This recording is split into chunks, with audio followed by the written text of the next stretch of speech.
kids for my job. So when I get home at 5:30 or 6, it's all kid time until they go to bed.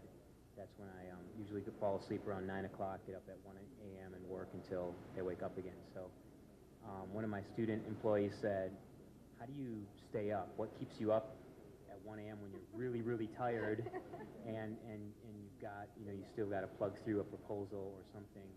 And my first answer was, well, I just said, I make coffee every day at 1 in the morning. And now I've got a new client that makes caffeinated water, so I drink that as well. And I actually make coffee with caffeinated water. So, but after thinking about it for a while, it's fear.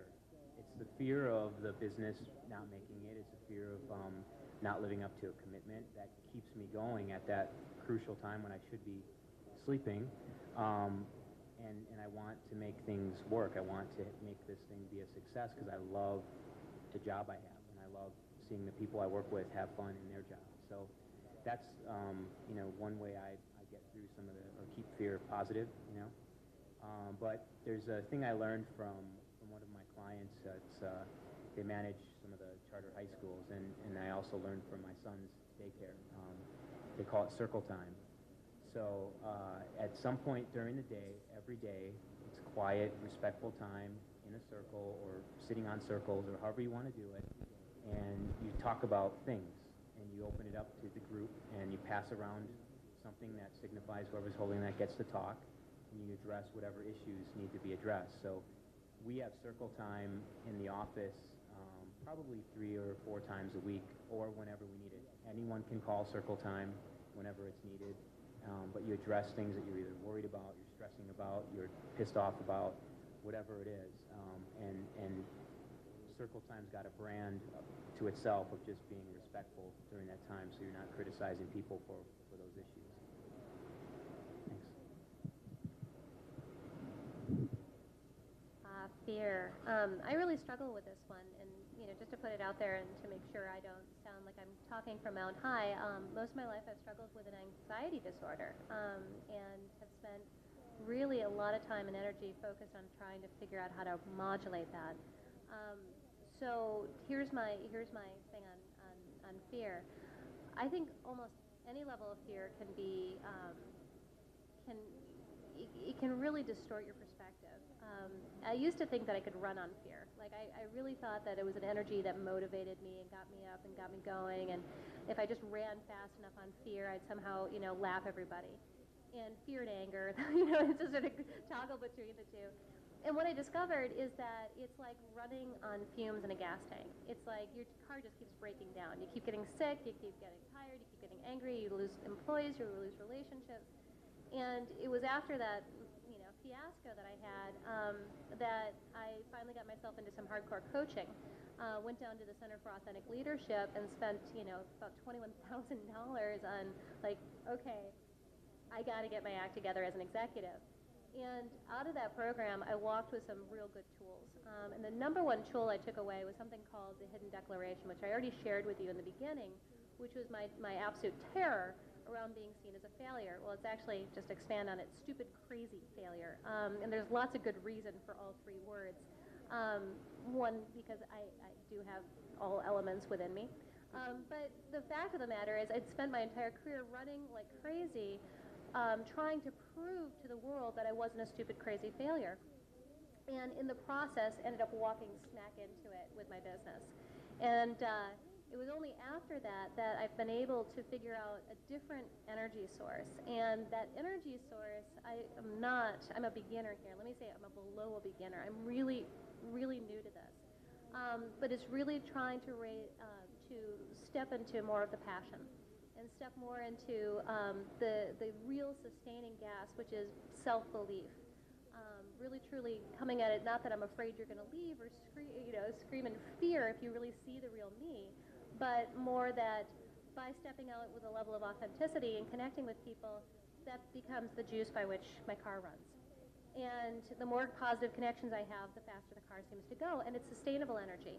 And so I'm drawing now today, I'd say, the vast majority of my energy more off of relationships and sustaining relationships opposed to fear, although I was up the last couple of nights staring at the ceiling. And the funny thing, it wasn't about the business. One was about a bad movie that somebody told me about, which they just told me about the movie and it had me up in the middle of the night. It's that one about the video cameras in the bedroom. Yes, wrong. That's just wrong. Okay. And then they just told me about it at work in passing, and I can't sleep. And then the other one was about an article in Wired about Russia's dead hand and all of the nuclear weapons pointed at us. I'm sitting here staring at the ceiling at 3 in the morning on that one. So it's interesting. The fears are different. I mean, my business, we're a new business, and we have all the same risks of any new business.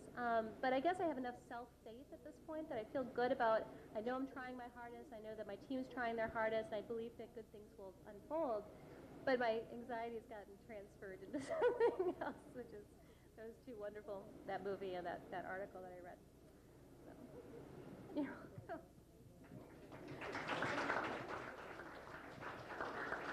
The only thing I was going to add on the fear side, and some of you may have had a similar dream.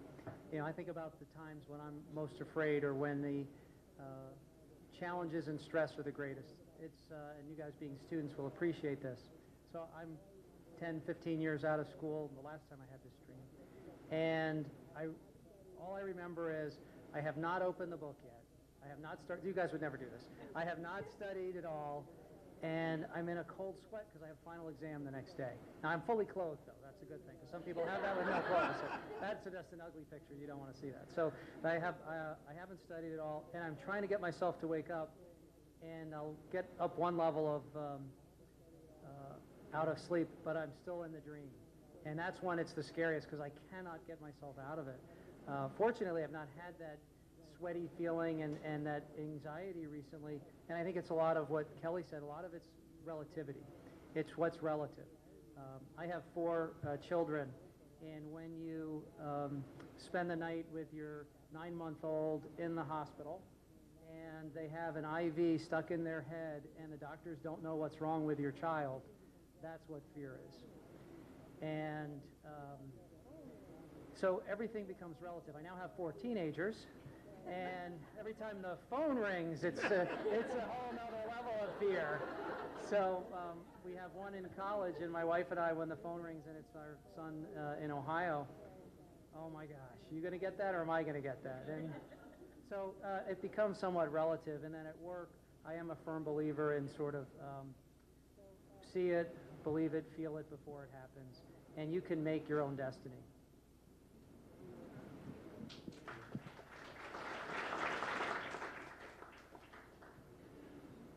Other questions?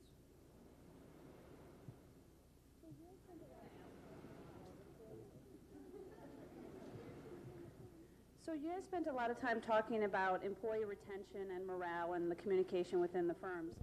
On the flip side of that, right now with a lot of downsizing happening in firms, there's a lot of great talent that's out in the marketplace. What are your companies doing to attract that talent, but at the same time maintaining the low or underperformers and getting rid of them and making sure not to foster the perception that we're keeping them on because we can't hire new employees, which also affects the morale and all the things that you talked about? I'll start. Getting rid of them? Well, the good news is we have very low turnover, and in a way that's bad news because we don't have a lot of slots to fill. So, but to your point, there is a lot of excellent talent out there that I wish I could take advantage of. So selectively, when opportunities open up, there are many more candidates now than the positions that are available, and that's a real challenge. It's exacerbated for us in that we are not here in Milwaukee. We're 60 miles due north, as my colleagues here know, and that's very difficult getting people like yourselves many times to move. Now, we do have a residency requirement for at the senior level. We don't have one for a more junior level, so there are many people that work for me who live in Mequon or down here and reverse commute. But it's more difficult than that. Hiring right now in this economy usually means someone having to sell their house, and that's been just a killer lately. We've had several vacancies where we've made offers to good people, offers as close as Milwaukee or as far away as Boston or Philadelphia, and they simply can't sell their house. We're not a big enough company. When I used to work for the big guys, maybe they don't anymore, but back then if they wanted me to move, they would buy my house. I had no issues with it except arguing over the value, but that was gone. We can't afford to buy potential employees' homes.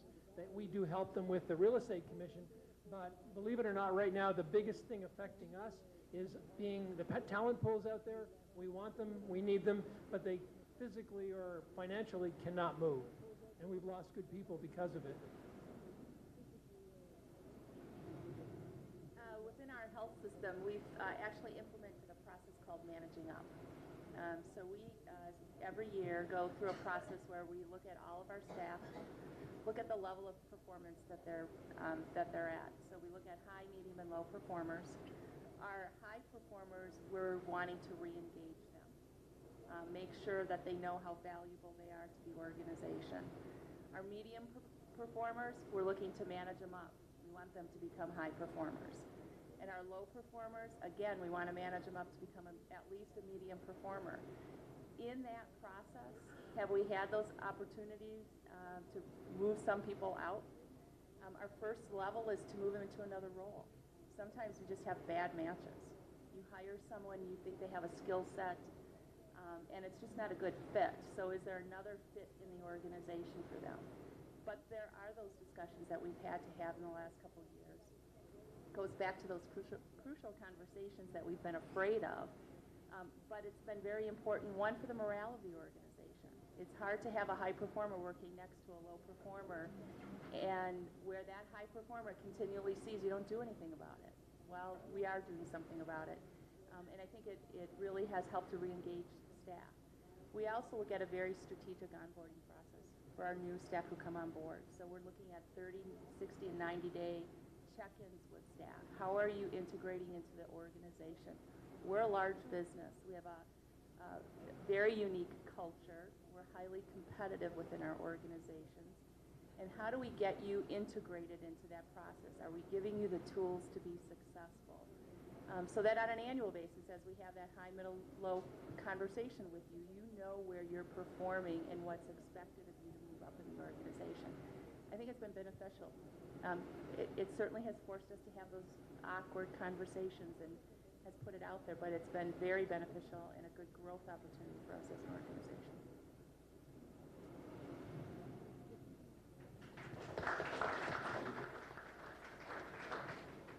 With the economic downturn, a lot of companies have implemented furloughs. And my question is, how long can you continue a furlough before you come to the realization that it's a permanent cutback in your organization?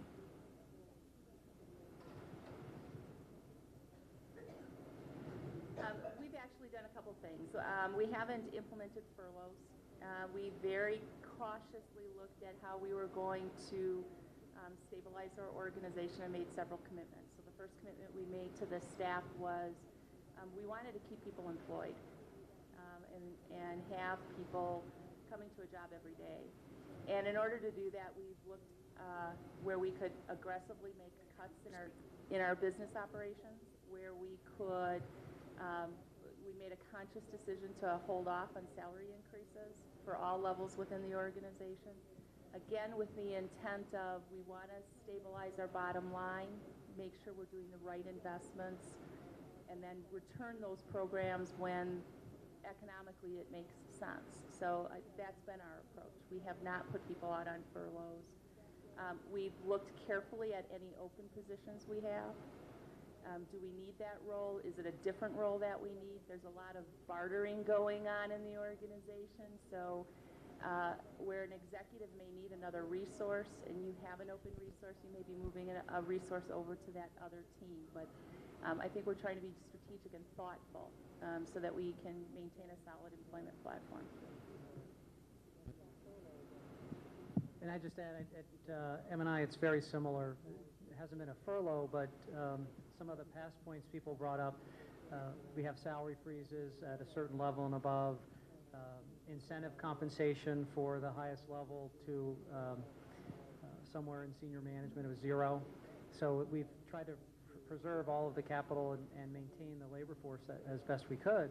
And in addition to that, trying to institute other benefits, things like flex hours and giving people opportunity to work differently, work from home if possible. And then I'd say variabilize the workforce. So instead of hiring in new people, and maybe this ties to somewhat of the last question, it's also looking for expertise that you can bring in on a temporary basis, independent consultants and contractors to supplement the workforce.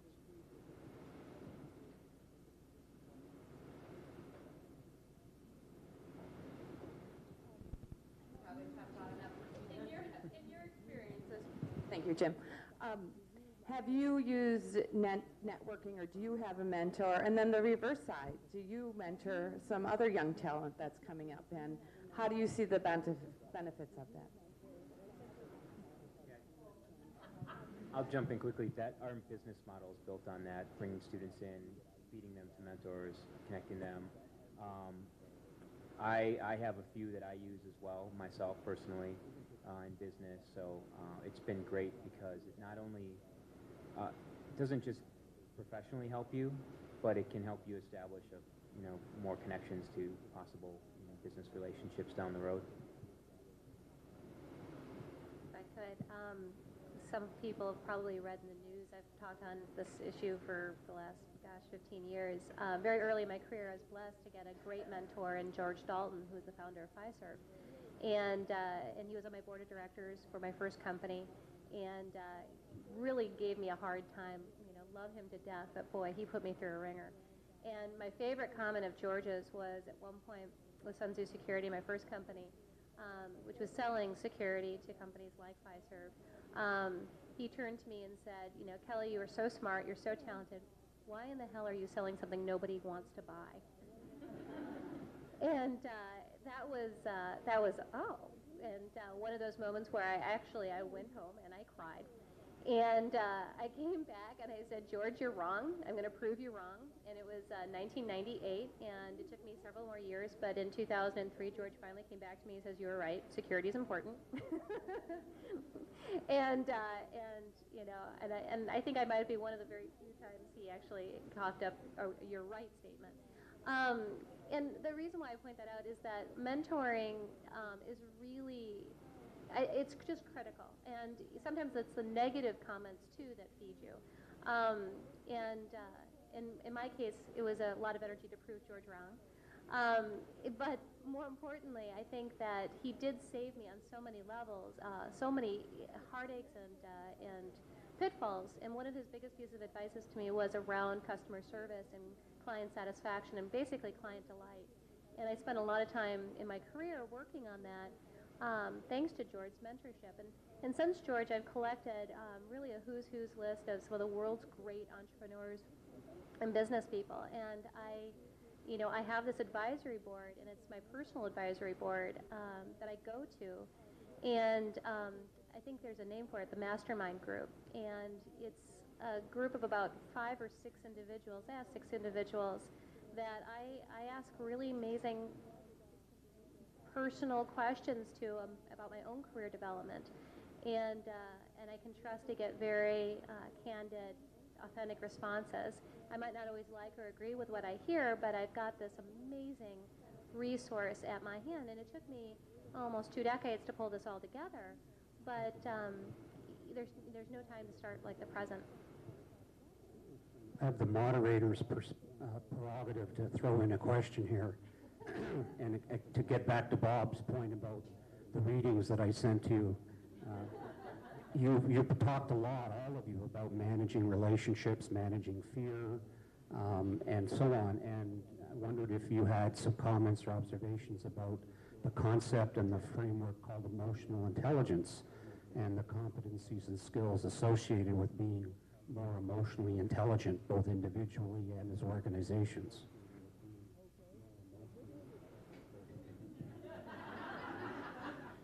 Okay. I did read it, Jim. I did.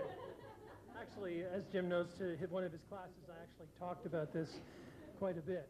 We don't use the term emotional intelligence per se.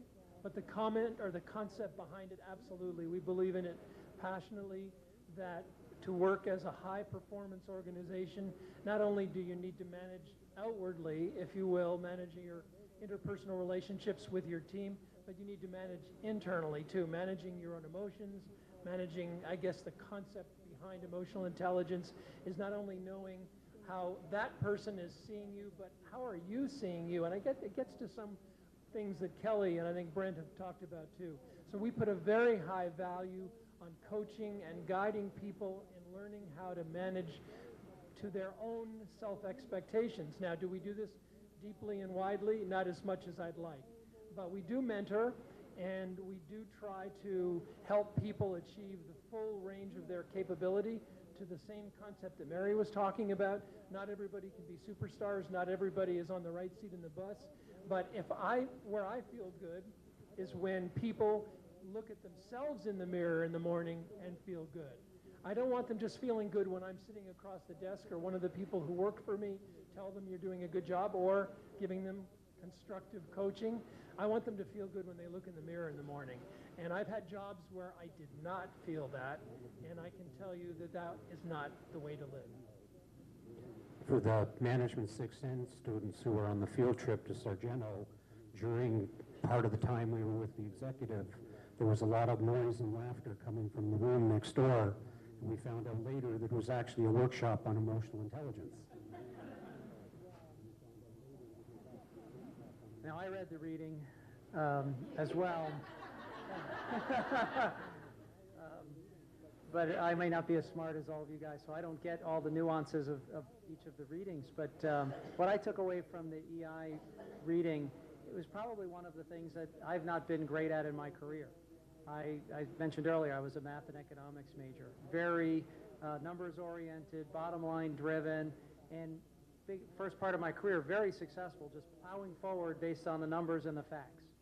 And what I've realized as I've matured, and to some extent, and this may be through my children or through the people that I have a chance to work with, is some of the earlier questions, the importance of the network that you have and the importance of other people, to the point that now I notice myself evaluating people's facial expressions, trying to really understand what's going on in their mind and in their heart. And do I have them? Are they engaged or not? And so now I measure my own success partially by what's described here in the emotional intelligence piece, which is, do I recognize that in somebody else, and do I ask, how do you guys feel about this? Are we headed in the right direction? What do you think? And a lot of that's just by reading kind of what's inside of them. And to Bob's point, I think ultimately it's trying to drive towards that happiness overall, and that we're all moving together.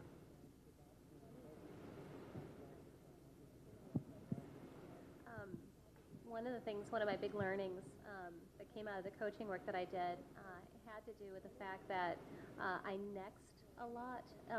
I always thought I was a great listener, and then I found out that I'm a terrible, terrible listener. And the reason I'm a terrible listener is that I next. I sit there and I think about, what should I say next? So as you're saying what you're saying, I'm thinking, I should think of something. I need to sound intelligent on this subject. What should I say next? And over a lot of coaching, a lot of hours, and still, again, I'm a beginner at this, I really try to concentrate on what the person is saying. And I use some tricks because I have to trick myself into listening to you.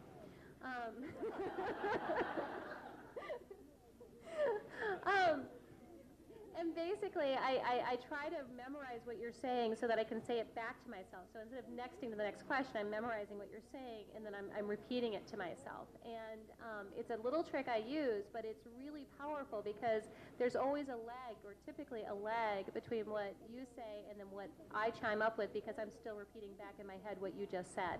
And so people can get a sense very quickly that I am listening, I am paying attention, and they can see I'm really working at it. I might be writing a little, sweat on the brows. I'm concentrating if you're saying something really complicated. But what it does is it really frees me up in that conversation to not have to be looking smart. And if I can let go of that ego part of the conversation, I can really actually hear you, and I can learn something. And I think so much about emotional intelligence is, honestly, without it, it's very hard to learn. You're too scared of looking stupid to ask the right questions. You're too much about the persona to be able to really sit down and ask everyone, please tell me what your feedback is. I'm struggling with this issue. I'd really like to hear what you think. From a leadership context, I can tell you that those are some crucial conversations, but they're terrifying conversations to have because you open yourself up to the potential thought of, does so-and-so really, does Kelly really know what she's doing? And, the honest fact is that part of the reason why I'm pretty good at doing what I do is that I get out of my way a lot and I ask people who are smarter than me some really good questions. And when I don't do that, I tend to trip. I'll just jump in. I have a little bit to add and a different view a bit. But there's a doctor in Philadelphia who has created a test or whatever you want to call it that will measure certain things about you and your emotional levels, intelligence, and what's your default sort of reaction under stress. And it's so good is it that he pegged Terrell Owens right on when he came to Philadelphia. Allen Iverson, dead on how they would react once they become or fall under stress. So I was lucky to work for an organization called Full House Interactive Agency downtown. They give this to all the employees so that we all understand how we all act under stress. And it's segmented so the managers see all their subordinate reports and you share with your peers.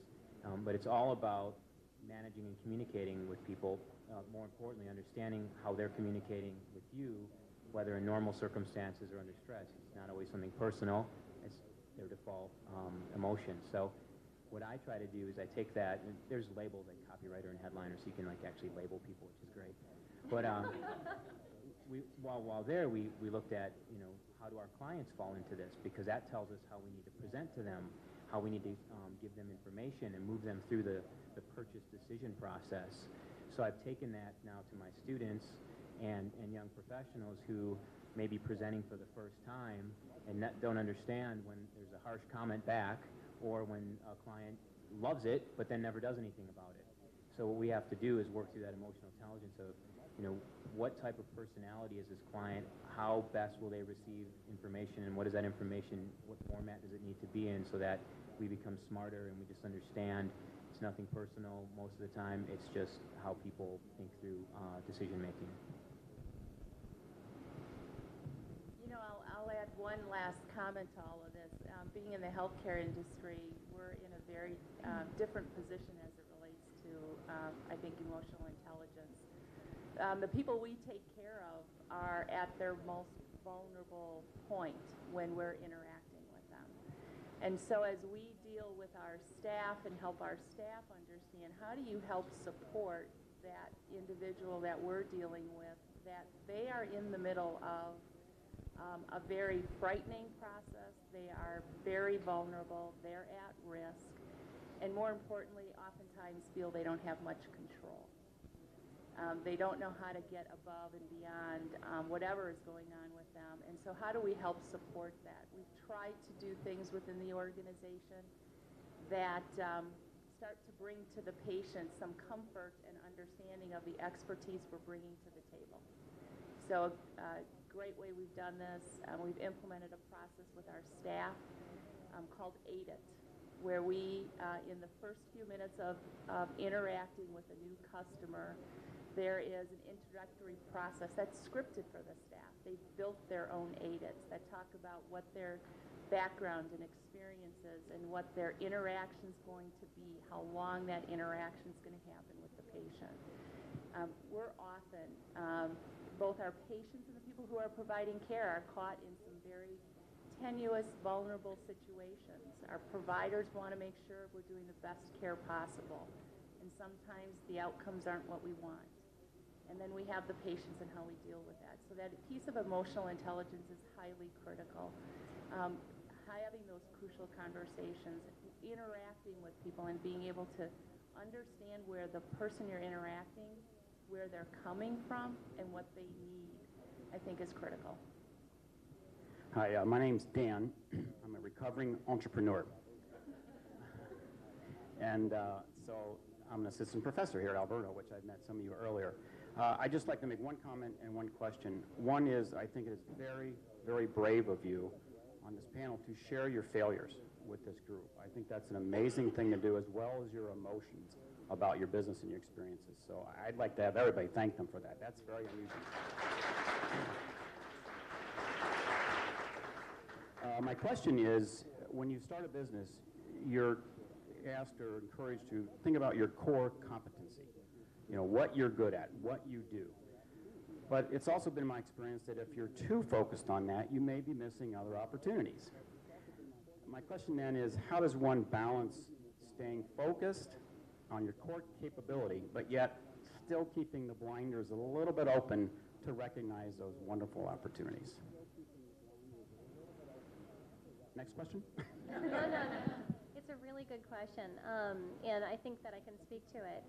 At Harkin, we started out life as Comic Wonder. Comic Wonder is the first and only audio joke site on the internet. And when we went to market with Comic Wonder, we had visions of YouTube and the world, you know, laughing with us and creating jokes, and for the first time, you know, sharing this universal form of oral communication online. And in so doing, what we had to do is we had to create a very easy way for people to upload their jokes, right? So we figured out how, so somebody leaving a simple voicemail message could contribute their voice to the internet. Oh, well, that was kind of interesting. Wonder what else you could do with that. So as we got started, we went out to market, and we were going to sell into radio, and spent a lot of time, you know, trying to sell into radio as radio was imploding. And every time we'd finally make a relationship with a PD, they would get fired. It was really a fabulous business model. And so what ended up happening in this crisis is our board, you know, said, I think we need to accelerate application number 2.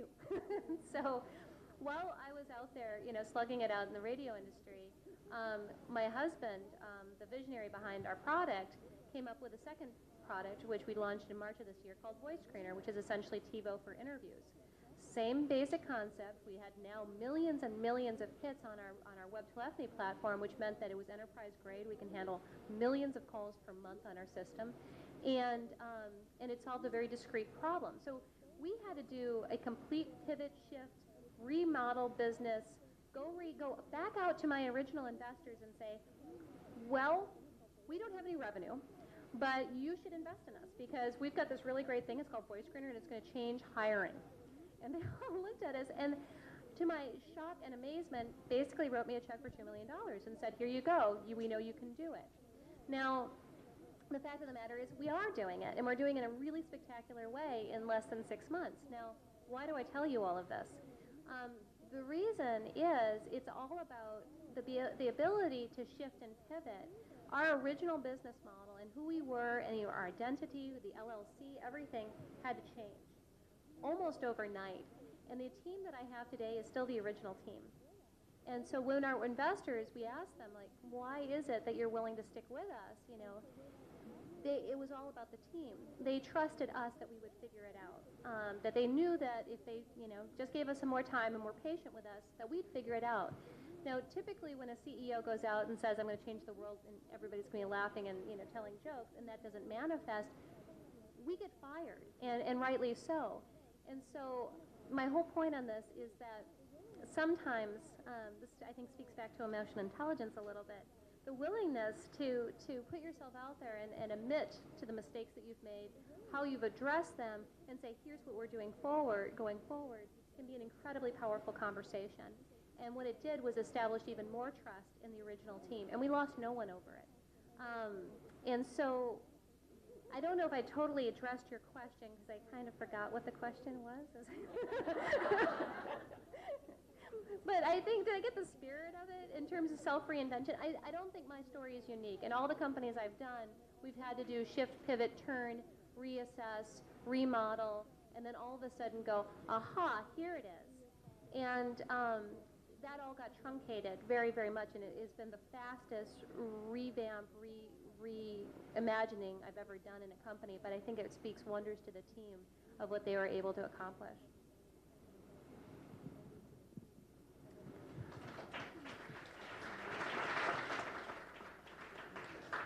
Just in a few words, can you each address what you love about your jobs?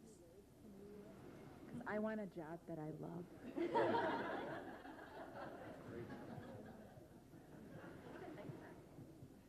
I'll start. People.